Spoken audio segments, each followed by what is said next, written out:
Sir. Sorry po. Pasensya na ho dun sa mga nasabi ko tungkol po sa inyo tsaka sa papa mo. Sir, okay lang sa akin, sir. Kung gusto mo ko, sir, mo na ngayon, sir. Wala naman problema, sir. Hindi naman po ako mag-reklamo. Wala yun, Tomas. Huwag ka masyado madrama.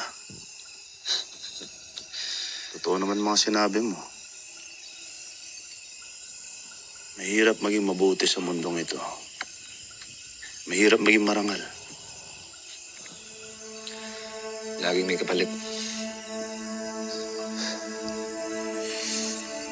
Minsan pipiliin mo rin talaga kung anong mali.